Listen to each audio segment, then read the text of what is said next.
भारत के दक्षिणी छोर पर बसे रामेश्वरम ज्योतिर्लिंग की ओर बढ़ते ही ऐसा लगता है मानो समय धीरे धीरे पीछे लौट रहा हो। चारों तरफ अथाह समुद्र, लहरों की गूंज और उन हवाओं में छिपी एक ऐसी कहानी जो सिर्फ इतिहास नहीं बल्कि रहस्य, आस्था और विज्ञान का संगम है। कहते हैं कि यही वह भूमि है जहां भगवान श्री राम ने लंका जाने से पहले शिव की आराधना की थी। लेकिन सवाल यह है, अगर भगवान राम स्वयं विष्णु के अवतार थे तो उन्हें शिवलिंग स्थापित करने की आवश्यकता क्यों पड़ी? और उससे भी बड़ा सवाल, उस स्थापना के लिए उन्होंने अपने सबसे बड़े शत्रु रावण को ही पुजारी क्यों बनाया? लेकिन कहानी यहीं खत्म नहीं होती, क्योंकि रामेश्वरम में आज एक नहीं बल्कि दो शिवलिंग मौजूद हैं।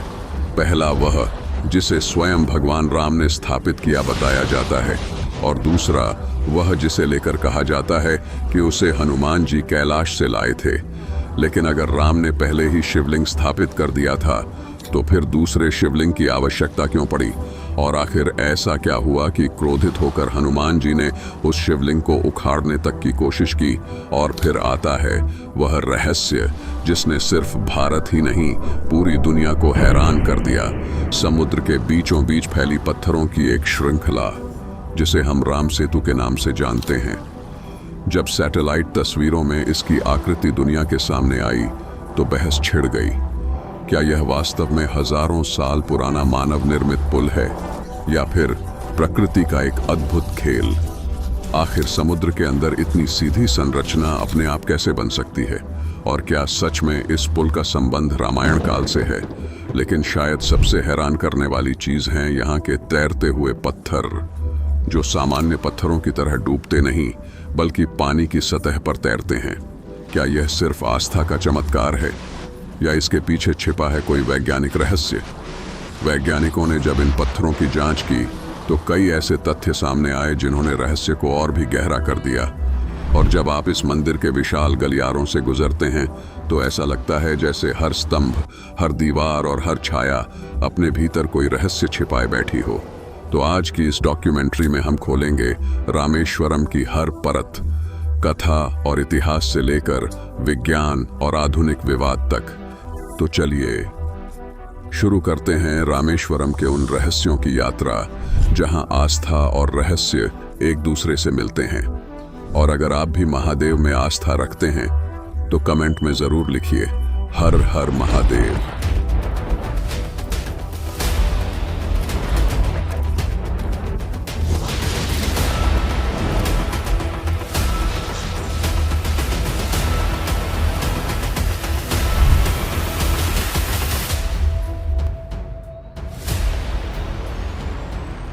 रामेश्वरम, जो भारतीय उपमहाद्वीप के तमिलनाडु राज्य में स्थित एक पवित्र और ऐतिहासिक स्थल है, एक ऐसा स्थान है जहां भगवान राम ने लंका पर विजय प्राप्ति से पहले भगवान शिव का आशीर्वाद प्राप्त करने के लिए एक शिवलिंग की स्थापना की थी। यह स्थान हिंदू धर्म के अनुयायियों के लिए अत्यधिक पवित्र है और इसे चार धाम यात्रा के महत्वपूर्ण भागों में से एक माना जाता है। लेकिन इस मंदिर को किसने और कब बनवाया, यह सवाल आज भी रहस्य बना हुआ है। रामेश्वरम मंदिर के निर्माण की कहानी बहुत ही रोचक। यह मंदिर न केवल धार्मिक दृष्टिकोण से महत्वपूर्ण है बल्कि इसके पीछे की कहानी भी अद्वितीय है, जो समय और आस्था के साथ जुड़ी हुई है। रामेश्वरम का मंदिर कई शताब्दियों पुराना है और इसे लेकर कई किंवदंतियां और धार्मिक ग्रंथों में उल्लेख मिलता है। प्रारंभिक रूप से इस मंदिर का निर्माण भगवान राम के समय में हुआ था, जब उन्होंने रावण से युद्ध करने के लिए शिवलिंग की स्थापना की थी। रामेश्वरम में शिवलिंग की स्थापना के पीछे का उद्देश्य था भगवान शिव की कृपा प्राप्त करना, ताकि वे लंका के राक्षसों को हराकर अपनी पत्नी सीता को बचा सकें। यह स्थल एक पवित्र यज्ञ स्थल बन गया था जहां भगवान राम ने शिवलिंग की पूजा अर्चना की थी। हालांकि यह मंदिर उस समय एक अस्थायी रूप में था, जिसे बाद में साम्राज्य के प्रमुख शासकों द्वारा एक भव्य मंदिर के रूप में परिवर्तित किया गया। रामेश्वरम मंदिर के निर्माण का प्रमुख श्रेय विभिन्न शासकों को जाता है, जिन्होंने इसे समय समय पर विस्तृत किया। हालांकि यह माना जाता है कि इस मंदिर का निर्माण और पुनर्निर्माण के कार्य को सबसे पहले राजा रविकुंभ की अध्यक्षता में किया गया था, जो चोल वंश के सम्राट थे। उन्होंने 12वीं शताब्दी में मंदिर को बड़ा और भव्य रूप देने के लिए कई निर्माण कार्य किए। मंदिर की संरचना और वास्तुकला के बारे में कई प्रमाण यह दर्शाते हैं कि इसे अलग अलग शासकों द्वारा पुनर्निर्मित किया गया था और हर दौर में इस मंदिर में कुछ न कुछ नया जोड़ा गया। इतिहासकारों के अनुसार यह मंदिर पहले एक साधारण स्थल था, लेकिन समय के साथ इसे महलों की तरह विस्तृत किया गया। मंदिर की स्थापत्य कला में चोल, पल्लव और अन्य दक्षिण भारतीय शासकों के योगदान को देखा जा सकता है। त्रेता युग का वह समय जब धर्म और अधर्म की सीमाएं स्पष्ट हो रही थीं। लंका का शक्तिशाली राजा रावण, जो अपार शक्ति विद्या और शिव भक्ति का अद्वितीय संगम था, अधर्म की राह पर चल पड़ा था। रावण ने माता सीता का अपहरण करके भगवान राम को चुनौती दी थी। भगवान राम, जो सत्य और धर्म के प्रतीक माने जाते हैं, ने रावण के अत्याचारों का अंत करने का संकल्प लिया। लेकिन रावण को हराना आसान नहीं था। कहा जाता है कि रावण केवल एक योद्धा नहीं था, बल्कि वह भगवान शिव का सबसे बड़ा भक्त था। भगवान राम ने समझा कि रावण का वध एक साधारण कार्य नहीं होगा। उन्हें न केवल रावण की शक्ति से लड़ना था, बल्कि उसके ब्राह्मण और शिव भक्ति के कारण ब्रह्म हत्या जैसे पाप से भी बचना था। इस पाप से मुक्ति के लिए भगवान राम ने भगवान शिव की पूजा करने का निश्चय किया। लेकिन यहाँ सवाल यह था कि यह पूजा कैसे की जाए। क्या यह केवल एक साधारण अनुष्ठान होगा या इसमें कोई अद्वितीय घटना छिपी होगी? रामेश्वरम की कथा यहीं से शुरू होती है। भगवान राम ने रावण पर विजय प्राप्त करने के लिए एक शिवलिंग की स्थापना करने का निश्चय किया।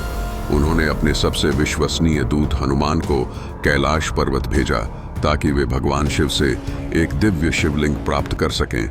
हनुमान अपनी अद्वितीय गति से कैलाश की ओर निकल पड़े, लेकिन जैसे जैसे समय बीतता गया, पूजा का शुभ मुहूर्त निकट आता गया। यहाँ से कथा और रहस्यमय हो जाती है।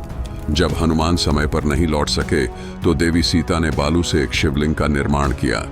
भगवान राम ने इस शिवलिंग की स्थापना की और भगवान शिव की पूजा की।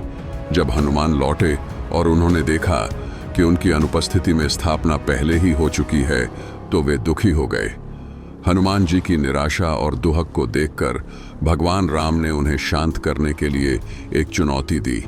श्री राम ने कहा कि यदि वे माता सीता द्वारा निर्मित इस रेत के शिवलिंग को उखाड़ दें, तो वे उसके स्थान पर हनुमान जी द्वारा लाए गए शिवलिंग को स्थापित कर देंगे। हनुमान जी ने अपनी पूरी शक्ति लगा दी, यहाँ तक कि अपनी पूंछ से शिवलिंग को लपेटकर उसे उखाड़ने का हर संभव प्रयास किया, लेकिन वह अविचल शिवलिंग टस से मस नहीं हुआ। अंततः अपनी हार स्वीकार कर हनुमान जी प्रभु के चरणों में गिर पड़े। तब श्री राम ने मर्यादा और भक्ति का मान रखते हुए हनुमान जी को यह वचन दिया कि यह शिवलिंग भी रामेश्वरम में स्थापित किया जाएगा और इसे विश्वलिंगम कहा जाएगा। और साथ ही मुख्य शिवलिंग के दर्शन के पहले भक्त इस विश्वलिंगम की पूजा करेंगे और तब से रामेश्वरम में 2 शिवलिंग की पूजा की जाती है। रामेश्वरम केवल एक तीर्थ स्थल नहीं है, यह उस असीम भक्ति और समर्पण का प्रतीक है जो भगवान राम ने भगवान शिव के प्रति प्रकट किया। यह स्थान भारतीय धर्म में 4 धामों में से एक है और मोक्ष प्राप्ति के लिए अत्यंत पवित्र माना जाता है। कहते हैं कि यहाँ दर्शन करने से मनुष्य अपने समस्त पापों से मुक्त हो जाता है। आधुनिक इतिहास और पुरातत्वविद रामेश्वरम की कथा के ऐतिहासिक पहलुओं की जांच करते रहे हैं। यह क्षेत्र प्राचीन समुद्री व्यापार मार्गों के निकट स्थित था, जिससे यह समझ आता है कि इसका महत्व धार्मिक के साथ साथ सांस्कृतिक भी रहा होगा। यहाँ के मंदिर की वास्तुकला भी इस बात का प्रमाण है कि इसका निर्माण कई शताब्दियों में हुआ। भगवान राम ने जब लंका पर विजय पाने के लिए रामेश्वरम में ज्योतिर्लिंग की स्थापना करने का निश्चय किया, तो इसके लिए उन्हें एक सक्षम पुजारी की आवश्यकता पड़ी।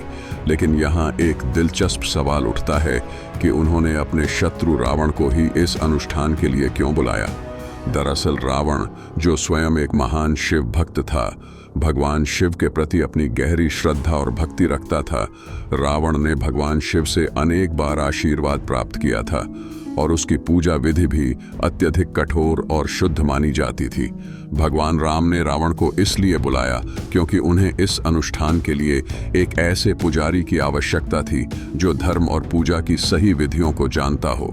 रावण ने अपनी तपस्या और पूजा के माध्यम से भगवान शिव को प्रसन्न किया था और वह अपने समय का सबसे बड़ा पंडित और ज्योतिषी माना जाता था।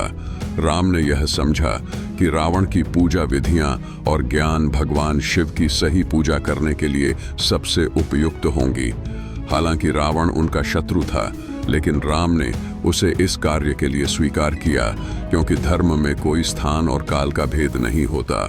इसीलिए भगवान राम ने रावण को शिवलिंग की पूजा करने के लिए बुलाया था।